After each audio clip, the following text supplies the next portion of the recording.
Bowlers will be first, side in, there'll be a net bowler sub in.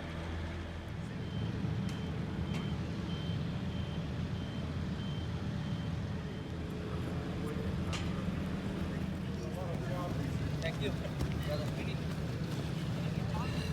Thank you, Sudhbhai.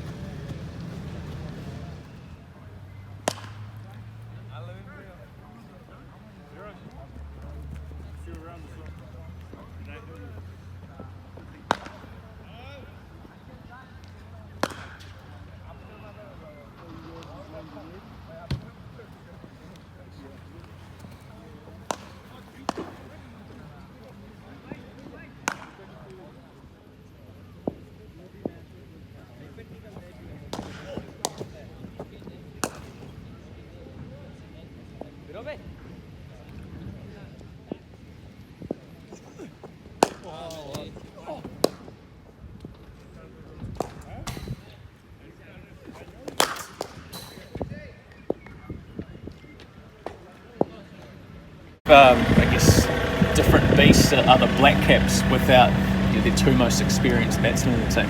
Look, I've been following a bit of the domestic cricket in New Zealand for a while, and they've obviously got a lot of depth. So look, it's hard to replace that type of quality and the number of games those guys have played. I mean, they've got such a lot of good depth at the moment. So, like I said, it's a bit of a boost for us not having them there for the first game in particular.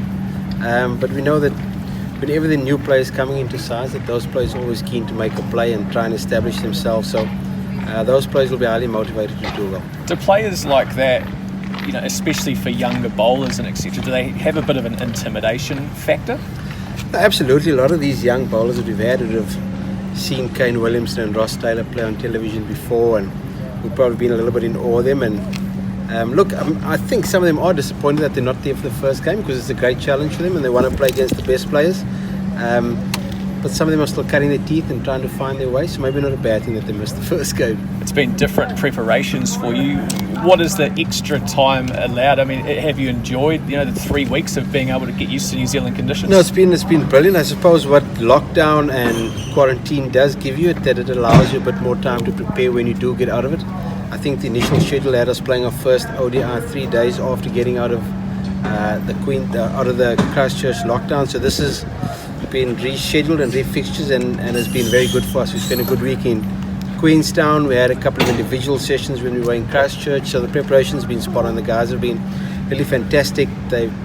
Lockdown was tough, the quarantine was tough, but no complaints, no moaning from any of them. They just got about it, and I'm really proud of the way the guys have gone about their work these last 3 weeks. How do you go about changing the record of having never beaten the Black Caps in New Zealand? Is it something you guys talk about? It's a great opportunity. It's not something we've spoken about. I mean, it's my first tour to New Zealand with Bangladesh, and I mean, I've been here previously with South Africa, and I know it's a tough place to tour, but it's a great opportunity for some of these younger players. There's a World Cup 3 years away, and New Zealand are one of the top sides in the world, and if we want to be serious contenders for an event like that in India, we've got to put in big performances in series like this. So it's a great opportunity. We see it as an opportunity for us to do something special that no Bangladeshi side's done before. So we're all excited about it. What do you expect here in Dunedin? The last time an international T20 was played here, there's a lot of runs scored. Yeah, a lot of runs. Like I said, I've been following domestic cricket quite a bit. I think the average score is about 307 on this venue. Boundaries pretty short, some sides 65 metres. So we're expecting some good runs. Difficult to say with an 11 o'clock start. Quite a bit of moisture in the morning when we got here this morning at 10. So be interesting to see what happens in the first hour. What about Daniel Vittori helping you out? Talk to us. New Zealanders will know him well. What does he add to the team? Yeah, no, it's great to have Dan with us. Look, he's done work with us for the last year. He's been in and out of Bangladesh. We haven't seen him for a while because of COVID, but great to have his knowledge and experience here, not just on the venues, but some of the players that he's played with, connecting with some of our bowlers, but also with some of our batters. We know what an important batter Dan was for New Zealand, so he's given us a fresh energy and a fresh dimension that maybe we haven't had in the past, so great to have him on board as well.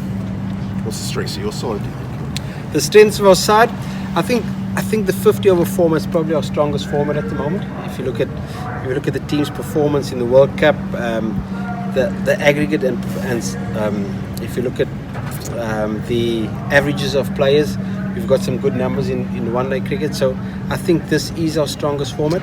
I do think we've got some good young fast bowlers coming through that maybe New Zealand haven't seen before, and maybe that they're not expecting to see, I suppose. We've got some good potential. Guys like Hassan Mahmood, Taskin Ahmed bowling nicely. So we're excited by some of our young fast bowlers that we seem to be producing at the moment. How did you enjoy your week in Queenstown? It's fantastic. It was much needed after a tough 2 weeks. Connected well as a team, did some fun events, but most importantly, we had some good practice sessions and a nice hit out in the middle, which is always helpful. You had your practice game going, right? That was pretty good. 230 versus 230 for 5. A couple of New Zealand boys help us out, fill up the teams. It was more just about getting out there and bowling in the middle and spending some time, but also it was good. Do you think that's a big barrier, having the two weeks in isolation? The other two teams that came here before Christmas really struggled. I don't know what their schedule was like after their quarantine, but we've had a pretty good schedule, so I can't comment on theirs. We've asked for a bit more preparation time because of the quarantine, and it's worked out perfectly for us. We've had, like I say, our preparation going with this one-day series has been very good, and as good as I've seen with any team I've been involved in, so we're pretty happy with where we are. Cool. Thanks, Russell. Thanks, guys. Good luck.